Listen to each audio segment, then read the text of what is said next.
Welcome to Moments of Motherhood. I'm Bailey. And I'm Tori. Join us in creating community through shared experiences and candid conversations. We hope to bring you laughter, comfort, and solidarity in this journey of motherhood.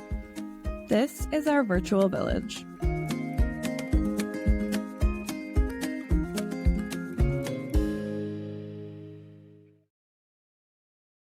Hey everyone, welcome back to Moments of Motherhood. I'm Tori, and this is my best friend and co-host, Bailey.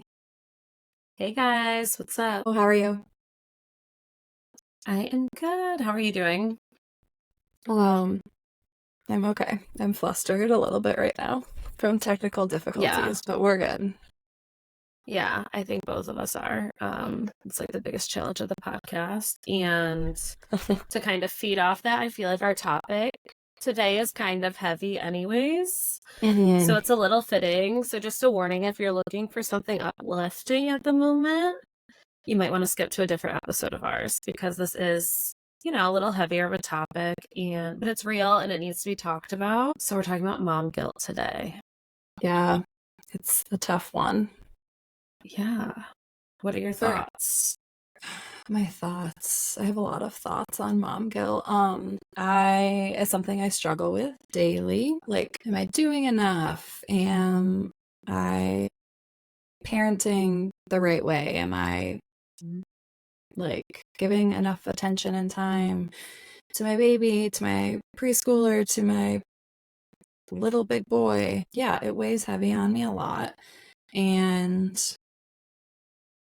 I think a lot of the time I sort of just suppress it and then it manifests into anxiety and comes out in different ways.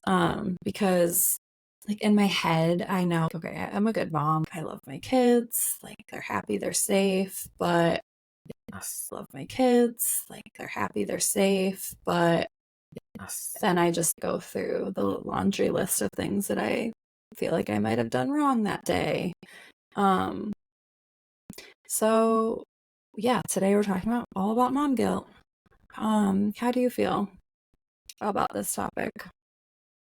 Yeah, I have a lot of thoughts as well and mixed feelings. And actually, the first thing that just popped to my head when you were talking is, do you think social media is hurting our mom guilt or helping our mom guilt? Because I feel like a lot of the thoughts that I have stem off of things I've seen online, right? Emotional trauma and educational trauma and all these things. And yes, it's so great for us to be educated and have awareness on these things, but also I feel like it adds a lot of pressure to something that already has a ton of pressure. We have to keep these humans alive. Obviously, that's the bare minimum, right? And we have so many more layers on top of layers of things. We want them to be well-rounded and kind and smart, but we also want to make sure that we're disciplining properly. Or you shouldn't be disciplining at all. Oh my gosh, right? Some people, it's there's different theories on everything. Yeah. And social media will give you hard. 5 different ways of doing things, and then they'll tell you how badly you're effing your kids up if you're not doing them. And then you're like, wait, I thought I was supposed to be doing this. And they're like, no, actually, this is the right way to do things. Then you're like, but my intuition is telling me this way. Yeah. And it's such a mind F for me to see on my feed daily. I don't know. Certain parenting trends are mom's out there doing the most or doing the least, and then I'm like, am I too uptight? And I don't know. So I definitely feel, for sure, for me, social media brings on more mom guilt, and I really lately actually have been clicking unfollow on accounts that just so good. Yeah, that I'm okay, this person has maybe great content, but the way I'm receiving it it's not it doesn't make me feel good. And I'm not necessarily learning anything. Because I really do look to certain social media accounts for tips and tricks and ways I can grow as a mom and ways I can grow as a parent and things I could do differently. And what do I do when my kid does this? And what should I do when this situation happens. So I definitely look to social media a ton, but then also get so overwhelmed and then go down rabbit holes. And then I'm setting down my phone and I'm like, okay, I'm awful. Like, I'm the worst mom now. ever. Oh my gosh.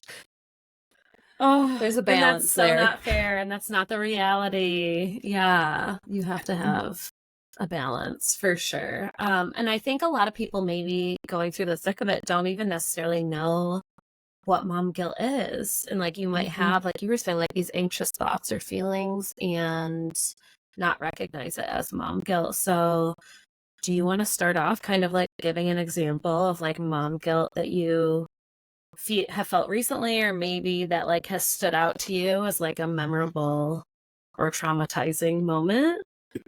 Yeah, for sure. Okay, well, two really come to mind as things that I still feel guilty about to this day, and I'm actively working on letting that go. And there's like one other scenario where looking back, I wish I would have approached it differently. So I'll go with like the less heavy one first, and that is when we decided to put my oldest in soccer.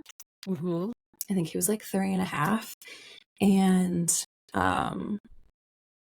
he was like this. It felt so overwhelming to him. He was scared and nervous and anxious, and he's always been like more reserved and in like just how he does life. He's more of like a sit back, watch, be curious about things, slow to warm, and all amazing. Like I don't want to change that about him at all. So but we did decide like, oh, like let's, he's our first, and we were like, oh my gosh, he's 3.5 and he's never been in an extracurricular. Like, what are we doing? Like, we're behind. A lot of the other moms around me like had already had their kids in like, I don't know, dance or like a different soccer league or music class or something. And I'm like, I guess we probably should be doing something with him. So we went for it. We did it. We went to like 3 games. There weren't any practices. It was just games. Which is kind of crazy in itself. I know. Yeah. Let's throw you into the wolves. Yeah. And wait, were there practices? I don't think so. Anyway, either way, he was just like, I don't want to do this. And I'm like, let's just try it. We're here. We were gently, let's try it, but we weren't like, you have to do this. Go out there, kick the ball. Like, it wasn't anything like that. But we were okay, we signed up for this. Like, we should at least try to see it through. And it was just like so clear the second time. I don't even know if we made it to a third time. But we were like, okay, this feels like it's more traumatizing to him than anything. And I don't think this is worth it right now. I think he is fine not doing anything. He doesn't need an extracurricular at 3.5. Maybe he was almost 4. But it was that thing where it was like, okay, he doesn't like it. He's not running out on the field like the other kids. Like, what am I doing wrong? So that whole situation turned it around on like what I was doing and what I should have been doing more of to prepare him, and what I should have been working on at home, and why isn't he, I was like comparing him, which like then I also felt guilty about comparing him to other kids. And I'm like, oh my gosh, why am I comparing him? But I can't stop comparing him. But he should be doing all of this like the other kids, and he's not. And that's that's on me. Like that, he's not doing that because of something that I'm not doing with him. So I was like, yeah, that was interesting to work through. But my husband, it was like, it's fine. Like, soccer isn't his thing. And he was like, and it's so funny looking at how he reacted to it versus how I reacted to it. Because I don't think like we decided we're like, okay, we're not gonna do this anymore. Third practice, like I emailed them, I was like, I'm really sorry, like this just didn't work out. Hopefully, you know, I know we committed to something, but it's just not working out for him. Hope we didn't mess up the whole team. Hope there's enough kids still. Yeah. So we stopped going, and I don't think it crossed Joe's mind again Yeah. at all. I could ask him. I'll ask him, and I'll let you guys know. But I don't think it crossed his mind once more. And I'm over here sitting and like coming up with a game plan of how I can get him to like sports and extracurricular activities, and like going through a checklist of like the things that I maybe did or didn't do or need to do or do better. And I'm like, and then after a while, Joe was like, you need to stop talking about it. Like, it's fine. He's fine. Like, we'll try again. And now he is 5.5, almost 6. He's in T-ball and he's fine. He participates. He does the whole thing. He likes it some days and says he doesn't like it other days. But we do agree when we reach a certain age with the boys, we give them the choice. Like, do you want to do this extracurricular or don't you? And if they say yes, then at a specific age, like we have to see it through. And that's just like personal for us. So some days he's like, no, I don't want to go. And I'm like, well, we got to go. We signed up for this. And other days he's happy to go. So for him, it was just like waiting, and he was just too little. He just needed more time to be comfortable in that scenario. And it was nothing to do with me or what I did and didn't do. And yeah, now he's totally fine. And I've let that completely go. But in the moment it was awful for me to go through that. Yeah. And how long did like those thoughts go through your head? Was this like a quick, like a week? Like, was it a solid week where you're like, shit, I am terrible. I set my son up for failure, having all these negative thoughts. And then like you came to the realization, oh my God, this is not on me. This isn't even a problem, right? Like the fact that my son, if he was to never play soccer again, like in the grand scheme of things, that does not matter to his life at all. Right. Were you able to get that relief of getting the pressure off of you relatively quickly, or did it take you a while? And like, did it take convincing, like mental convincing? So I was like, okay, this doesn't matter. There's no him not liking soccer, not wanting to do it. Okay, it doesn't matter. But I did, you know, like I told my family, like, oh, Levi signed up for soccer. So I did have to sort of tell everybody, like, oh, he's not doing it anymore. And then nobody was like, you know, like, oh my gosh, how could you like, you know, like take your kid out of soccer? Like, why didn't you force him to see it through? Like, nobody did that.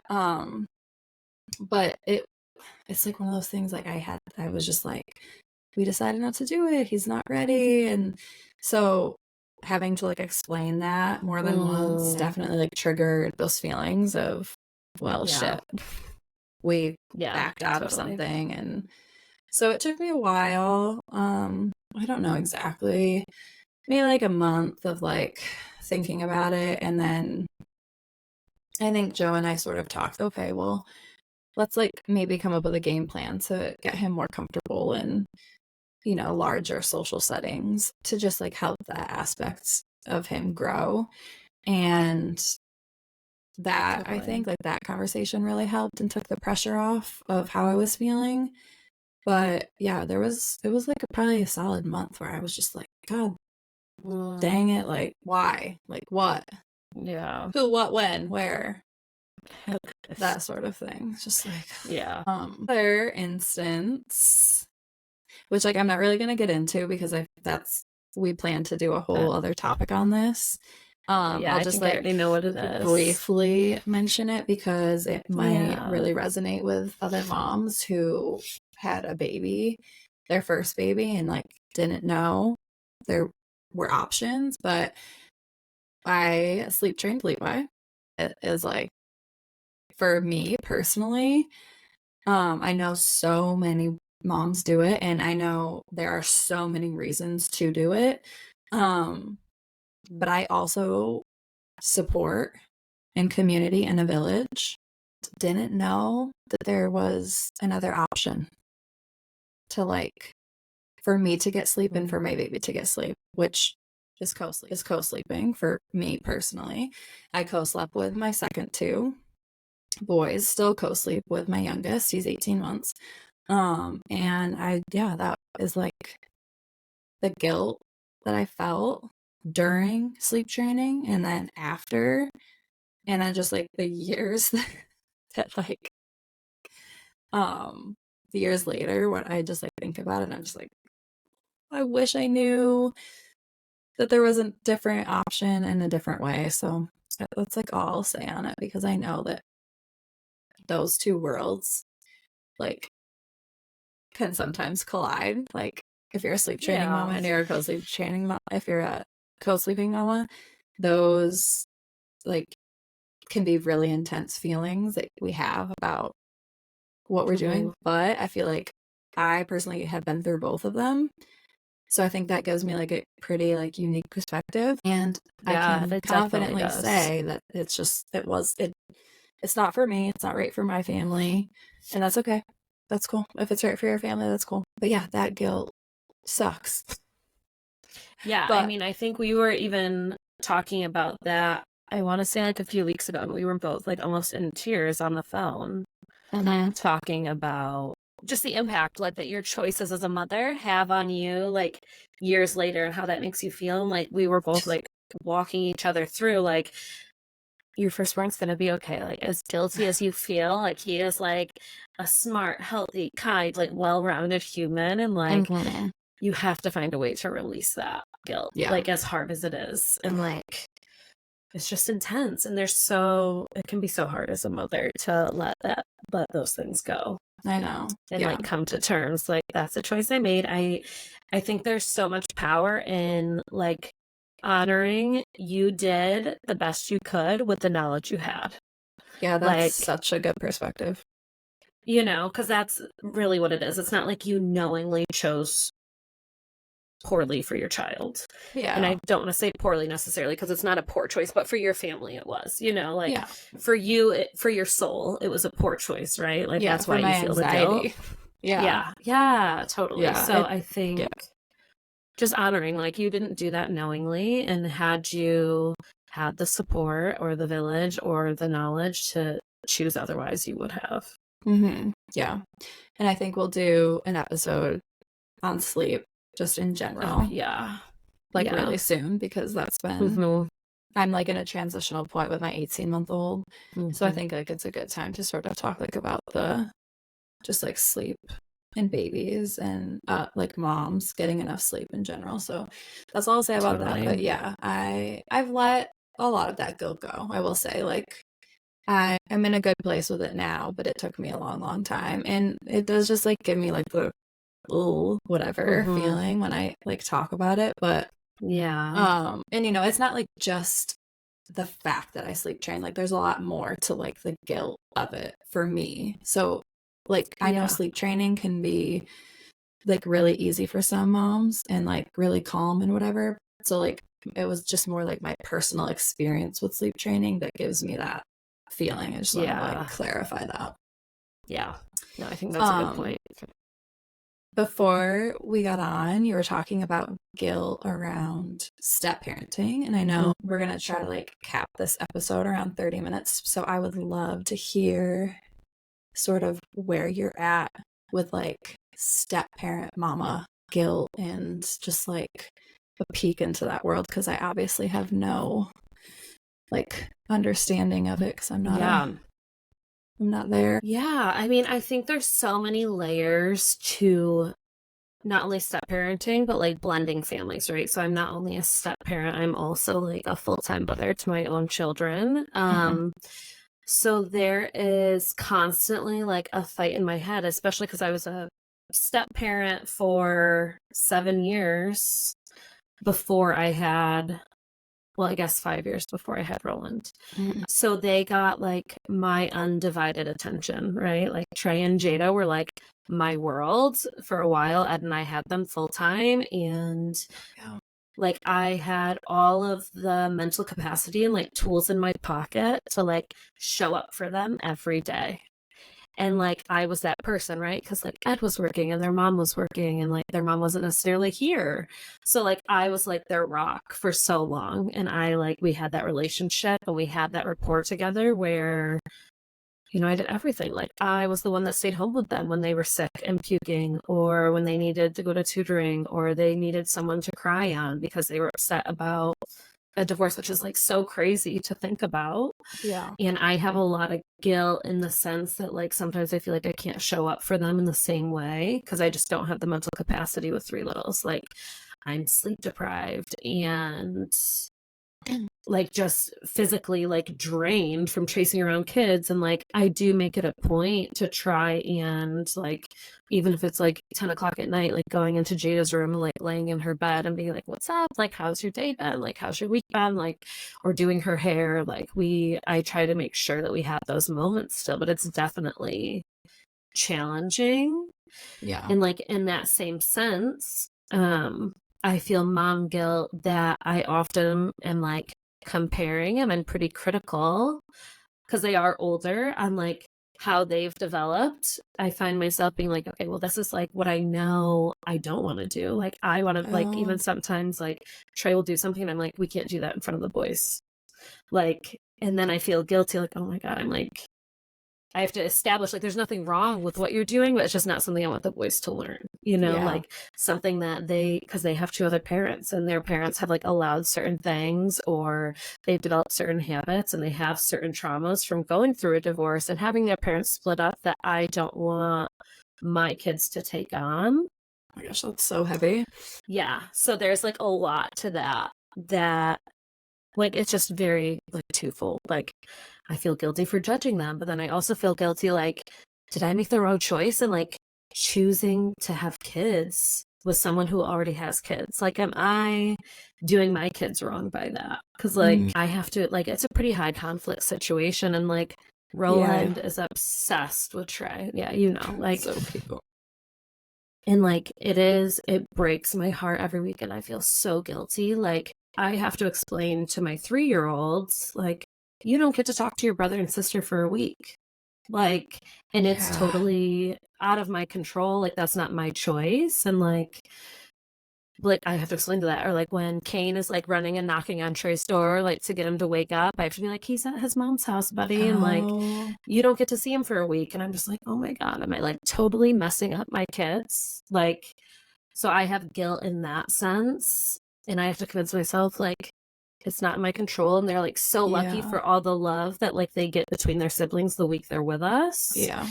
And just like, that's what life is. Like, I don't have control to change it. And unfortunately, we're not on terms where we can like FaceTime the kids and just be like, hey, what's up? Like, you want to meet at the park?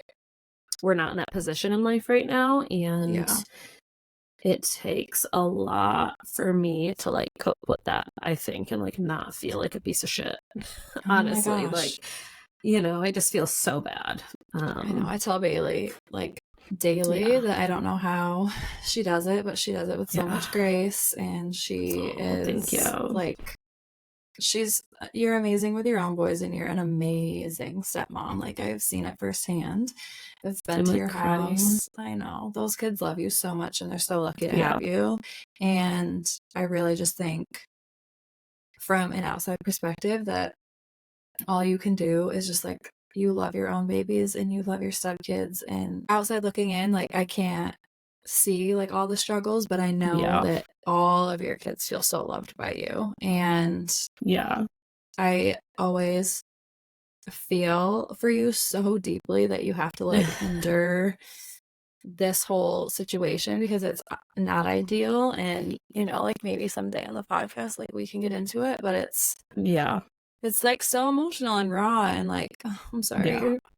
No, it's okay. You know, it's like I like, you hide your mom guilt for so long and like don't talk about it, you know? Yeah. So it's just like a lot. It's so much. Your situation too is, I was just saying your situation like froze. No, it's okay. Your situation though is So Yeah. I mean, we have like a very high conflict situation, and yeah. I just have to, that's what life is. And like, that was hard for me too, because I've always been a person, like, I pretty much get along with everyone. Like, I'm like a pretty like laid back, easygoing person. So that's like hard too, because I'm like, it'll come around. Like, there's no way we're gonna be on year 7 and we still can't be in the same room together. Like, that just blows my mind. Yeah. And like, Yeah. so I just feel bad for the kids, and Yeah. Mom guilt. yeah, Multiplied. like mom guilt, like, oh my God. So yeah, but no, I'm so thankful. Like, poor Tori has heard like the ins and outs. Like, there'll be, some weeks we're like in the thick of it and I'm calling her like every day with the same shit. Like, what do I do? Like, and she's like, I don't know, you can vent to me, like, I know. and tries giving advice the best way possible. But then she's like, I'm so sorry. Like, I don't know either. And I'm like, well, thank you. Like, at least you're here, you know? You can only control what you can control. Yeah. Like, literally. Totally. In your specific situation, that's all you can do. Yeah. No, totally. But yeah, so I think, and it's funny because before we got on here, it was like, I don't really feel like a ton of mom guilt. I know. And like, here I am, like, oh, yeah, I do. I just suppress it all. Yeah. And don't acknowledge it. Like, yeah. And that's, I think I touched on that in the beginning where it just like, you just like don't talk about it. And then it like, for me, it manifests in different ways. Like anxiety or like maybe even rage sometimes. We can both talk about rage, I think. Yeah, mom rage, like nobody talks about that shit. Nobody. No, that'll be a whole episode. Yeah, I don't think I've seen or heard that much on mom rage. Like maybe a few slides here and there, but that's such a mind fuck too. All right, we're gonna have to label this an explicit episode, but yeah, that's its own thing. It is its own thing. Sorry. And it's okay. Dude, mom rage goes directly into mom guilt too. Because whenever I rage, I feel like the biggest piece of shit after. Oh, yeah. Even if it's me raging in my room alone, I'm like, why do I feel this way? Why do I think this way? Like, why is my body like acting? Yes. Like, why am I so angry? Like, yeah. But then we all like, it's like, we're women, so there's a whole hormonal component that also I feel like we forget about so easily. And with breastfeeding, like we're both still breastfeeding. That is like those are big hormones. Okay. Like the fluctuations, we are both on our cycles. Not like right now, but like we both have our periods back, like, and we're breastfeeding. Yeah. So it's like that. I feel like this is my emotional like wavelength. It's like crazy. And that have you seen those videos online that it's like it'll be like the husband sitting on the couch and then the mom or the woman is like next to him like, I'm happy, I'm sad, I'm tired, I want to jump on you, going crazy for the I'm like, literally that's me. Like, yes, thank you. Yeah, that sounds accurate. Right? That sounds very accurate. Like one moment I'm like all over Joe and the next I'm like, I need to leave the house. I need a moment away. I don't even want to hear you breathe. Oh my gosh. It's so crazy. It's like, it really is. Being sleep deprived and littles and nursing and periods and hormones. It's all beautiful and it's chaotic too. Yeah, it's a lot. It's a lot. Mm-hmm. Today was a lot. So chaotic. It was. Thank you for the good cry session. Oh my gosh. I definitely think I need to like focus on some gratitude so I can like go back downstairs and feel good about like going on with my day. So if this is your first episode that you're listening to, we like to do a segment usually either in the beginning or the end of our episodes where we take a moment and just reflect on the good that is our life, and share it with you guys so that we can either start or leave the podcast with a more positive feeling inside of us. Yes. Do you have something right off the top of your head? I think I do. Do you want me to go? Yeah, you can go. Okay. So I am super thankful that we have the means to have my mom out here, and she has the means and the capability to come out and visit regularly. It's like super, like we've talked about before, isolating without having like other maternal like people around you. Like Yeah. sisters, moms, grandmas. And I know my boys are super excited to have her out here too. So she's with us for a little bit, and I'm just so thankful that she's here and she's well, and I get to enjoy her. Oh my And my gosh. kids get to enjoy her and her support and her love and all of it. Grandmas are so important. Oh my God, it's so important. That's And crazy. like for years, I like always joke around because my mom's like a young, hip, like cool mom. Yeah, she And I'm is. like, can you just be the grandma that's like baking blueberry muffins for my kids with like gluten-free flour and like making us dinner? Oh my gosh. So she started making sourdough. Not ever to like don't try to say that jokingly. Like, yeah. but I'm like, you know, and she's always had that goal too. Like, I want to be a great grandmother and all of that. So it's awesome that she's Oh my here. And gosh. like, Shout out to Heather. she's actually going to Roland school today, so she's excited. Oh my gosh. That's so, I'm like so Yeah. happy she's there for you. That's Yeah. so epic when you have extra hands Thank you, like, Mom. in your house. I know. Oh, I know. Okay, how about you? What are you grateful for today? Today, I don't know why I'm having a hard time today being grateful. I know. It's okay. That happens often. Today, I'm grateful for sleep. My family's sleep as a whole. I'm gonna just like manifest my youngest to start sleeping better, because at this point, that's all I can do is Okay, I love hope and it. pray.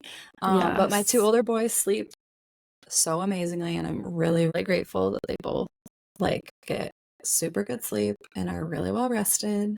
And my youngest is going to be right behind them, and I'm grateful for all the sleep that I do get, even if it's not the most or the best. We're just going to stay grateful for any sleep that we get right now, because any sleep is better than none. That's how I'm feeling lately. That's where I'm at with sleep. A little picture into my sleep world. I know. That's it. And we're laughing because she's actually sleep deprived. But That's all you can do. Like, literally, Yeah.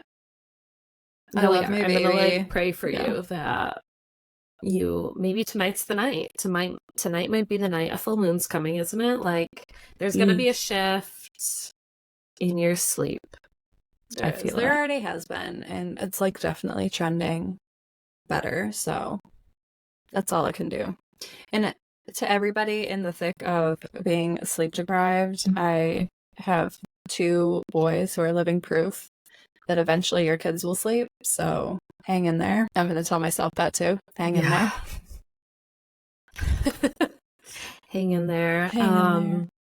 Yeah, I think that's it for the episode this time. That was a good one. Yeah, it was. I'm We both hoping got- all of our technical difficulties didn't show through. And you guys all get hopefully. a great episode and find something that resonated with you. Yeah. And thank you for listening and sharing in our mom guilt journey. Yeah. We will see you next time. Talk to you soon. Bye.